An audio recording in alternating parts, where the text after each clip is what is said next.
മുണ്ടക്കൈ ദുരന്ത പശ്ചാത്തലത്തിൽ കേന്ദ്ര വായ്പയിൽ പദ്ധതികളുടെ DPR ഇന്ന് വിവിധ വകുപ്പുകൾ സർക്കാരിന് കൈമാറുന്ന പദ്ധതികൾക്ക് നാളെ തന്നെ ഭരണാനുമതി നൽകിയേക്കും. വയനാട് പുനർനിർമ്മാണത്തിനുള്ള കേന്ദ്ര വായ്പാ പദ്ധതികൾ ഡെപ്പോസിറ്റ് സ്കീം പ്രകാരം നടപ്പിലാക്കും. ഗുണഭോക്തൃ പട്ടികയുടെ 2ാം ഘട്ടം ഉടൻ പ്രസിദ്ധീകരിക്കും. ഇതിനിടെ വയനാട് പുനരധിവാസം ചെലവ് പുനഃപരിശോധിക്കാൻ നിർദ്ദേശവും നൽകിയിട്ടുണ്ട്. കെട്ടിടങ്ങൾക്ക് ചെലവാകുന്ന തുക പുനഃപരിശോധിക്കാൻ കിഫ്കോണിനോട് ആവശ്യപ്പെടും. മുഖ്യമന്ത്രിയുടെ അധ്യക്ഷതയിൽ നടത്തിയ ഉന്നതതല യോഗത്തിലാണ് ഈ തീരുമാനങ്ങൾ എല്ലാം. വി അരുൺ തുടരുന്നുണ്ട്. അരുണ്, പുനരധിവാസം സമയബന്ധിതമായി പൂർത്തിയാക്കുക, അതായത് സംസ്ഥാന സർക്കാർ കേന്ദ്ര സർക്കാർ നിർദ്ദേശിച്ചിരിക്കുന്ന മാർച്ച് 31-നകം ഈ പരിപാടികൾ പൂർത്തിയാക്കേണ്ടതുണ്ട്. എങ്കിൽ മാത്രമേ ഈ വായ്പ അനുവദിച്ചിരിക്കുന്ന പണം കേന്ദ്രം അനുവദിക്കുകയുള്ളൂ. നിർമ്മാണം പൂർത്തിയാകുന്ന മുറയ്ക്കാണ് പണം നൽകുക എന്ന കർശന നിർദ്ദേശമാണ്. അതിലെന്തൊക്കെ നടപടികളാണ് ഇന്നലത്തെ യോഗം കൈക്കൊണ്ടിരിക്കുന്നത്? ഇതുവരെ മന്ദഗതിയിലായിരുന്ന പുനരധിവാസ പ്രവർത്തനങ്ങൾക്ക് വേഗം വെക്കുകയാണോ?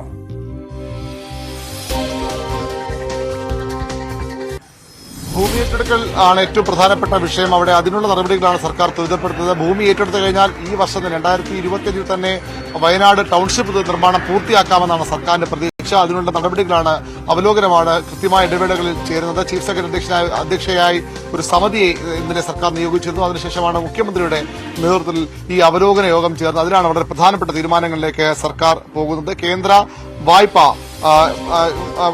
കേന്ദ്ര അനുവദിച്ച വായ്പ അത് 31-ാം തീയതിക്കുള്ളിൽ മാർച്ച് 30-ന് വിനിയോഗിക്കണമെങ്കിൽ പോലും അതിന് കൃത്യമായ ഒരു സമയപരിധി കേന്ദ്രം കൊണ്ടുവന്ന പശ്ചാത്തലത്തിൽ അതിന് മുൻഗണന നിശ്ചയിക്കും.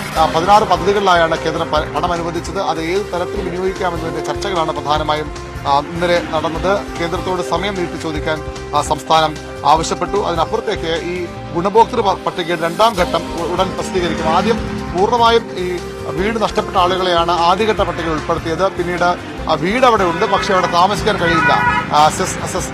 ഭൗമശാസ്ത്രജ്ഞൻ ജോൺ മത്തായിയുടെ നേതൃത്വത്തിൽ വിദഗ്ധ സമിതി കണ്ടെത്തിയ താമസയോഗ്യമല്ലാത്ത സ്ഥലമുണ്ട്. അവിടെ വീടുകളുള്ളവരുണ്ട്. അവിടെ നോ ഗോ സോണായാണ് അന്ന് ഈ ഭൗമശാസ്ത്ര വിദഗ്ധർ ആ സ്ഥലത്തെ കണ്ടെത്തിയത്. ആ നോ ഗോ സോണിൽ താമസിക്കുന്നവർക്ക് കൂടി ഉൾപ്പെടുത്തി 2ാം ഘട്ട പട്ടിക പ്രസിദ്ധീകരിക്കും. അവിടെ അവർക്ക് ടൗൺഷിപ്പിൽ ഈ ഗുണഭോക്തൃ പട്ടിക വരുന്നത് ടൗൺഷിപ്പിൽ താമസിക്കാൻ താല്പര്യമുള്ളവരുടെ ഒരു ലിസ്റ്റ് കൂടി എടുക്കും. അല്ലാത്തവർക്ക് മറ്റ് സാമ്പത്തിക സഹായം നൽകി അവരെ മറ്റ് സ്ഥലങ്ങളിലേക്ക് അവർക്ക് സ്വയം മാറി താമസിക്കാനുള്ള അവസരവും നൽകും. ഓരോ പദ്ധതിയുടെ നിർവഹണ ചുമതല ഓരോ വകുപ്പുകൾ കൈമാറാനാണ് സർക്കാർ ഇപ്പോൾ ആലോചിക്കുന്നത്. വയനാട് പുനർനിർമ്മാണത്തിന്റെ കേന്ദ്ര പദ്ധതികൾ ഈ ഡെപ്പോസിറ്റ് സ്കീം പ്രകാരം നടപ്പാക്കാനാണ് പ്രധാനമായും സർക്കാർ ഉദ്ദേശിക്കുന്നത്. അതുമായി ബന്ധപ്പെട്ട ചർച്ചകളാണ് ഈ ഇന്നലത്തെ യോഗത്തിലുമൊക്കെ നടന്നത്. ഏതായാലും വളരെ വേഗത്തിൽ പുനർനിർമ്മാണ പ്രക്രിയയുമായി മുന്നോട്ട് പോകാനാണ് സർക്കാർ തീരുമാനം. ഭൂമി ഏറ്റെടുക്കൽ അതിന്റെ തടസ്സങ്ങൾ നീങ്ങിക്കഴിഞ്ഞാൽ വളരെ വേഗം ഇത് സാധ്യമാകുമെന്ന പ്രതീക്ഷയാണ് ഇപ്പോഴും സർക്കാർ കേന്ദ്രങ്ങൾ പങ്കുവയ്ക്കുന്നത്.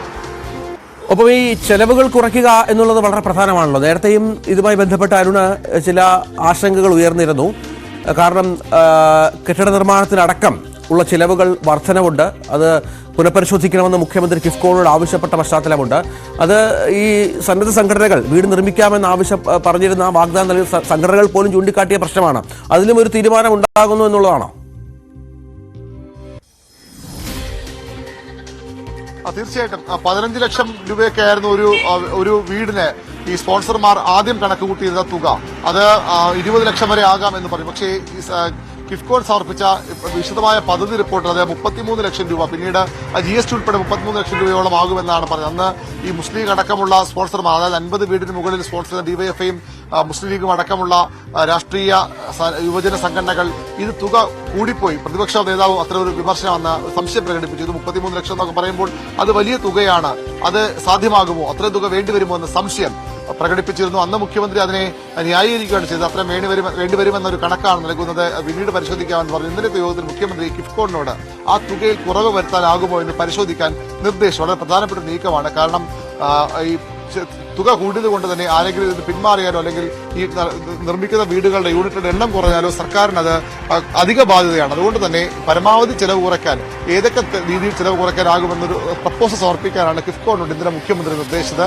അങ്ങനെ വരുമ്പോൾ ഈ സ്പോൺസർമാർക്ക് ഒരുപക്ഷെ 10 വീട് നൽകാൻ തയ്യാറായവർക്ക് 2 വീട് കൂടി നൽകാനാകും. 100 എന്നുള്ളത് വീണ്ടും എണ്ണം കൂട്ടാനാകും. ഈ തുക കുറഞ്ഞാൽ കൂടുതൽ വീട് നൽകാൻ സ്പോൺസർമാർ തയ്യാറുമാണ്. അത്തരം കാര്യങ്ങൾ കൂടി പരിശോധിക്കാനാണ് മുഖ്യമന്ത്രി നിർദ്ദേശിച്ചിരിക്കുന്നത്. അതായത് എല്ലാ അപ്രായോഗികമായ കാര്യങ്ങളും മാറ്റി പ്രായോഗികമായി മാറ്റുക, തടസ്സങ്ങൾ പരമാവധി ഒഴിവാക്കുക എന്നൊരു ലക്ഷ്യമാണ് ഇതിൽ പിന്നിലുള്ളത്. ഈ സർക്കാരിന്റെ ഒരു അഭിമാന പദ്ധതിയായി കൂടി ഇടത് സർക്കാർ കാണുന്നു. അടുത്ത തെരഞ്ഞെടുപ്പിലേക്ക് പോകും മുമ്പ് തന്നെ വയനാട് പുനരധിവാസം പൂർത്തിയാക്കണം എന്നൊരു വാശി അല്ലെങ്കിൽ അത്തരമൊരു ലക്ഷ്യം സർക്കാരിനുണ്ട്. അതിന്റെ ഭാഗമായാണ് ഇത്തരം നടപടികളിലേക്ക് സർക്കാർ കടക്കുന്നത്. കൃത്യമായ ഇടവേളകളിൽ ഈ അവലോകന യോഗങ്ങൾ ചേരാൻ നിർദ്ദേശം നൽകിയിട്ടുണ്ട്. മന്ത്രിസഭ ഓരോ ഘട്ടത്തിലും തീരുമാനങ്ങൾ നടപ്പാക്കാൻ ഈ ചീഫ് സെക്രട്ടറി അധ്യക്ഷയായ സമിതിക്ക് അതിന്റെ മേൽനോട്ടത്തിന് ചുമതല നൽകിയിട്ടുണ്ട്. അതാണ് സാഹചര്യം. ഏതായാലും വയനാട് പുനരധിവാസവുമായി ബന്ധപ്പെട്ട സർക്കാർ നടപടികൾക്ക് വേഗം കൂടുന്നു എന്നുള്ളതാണ് ഏറ്റവും പ്രധാനപ്പെട്ട കാര്യം.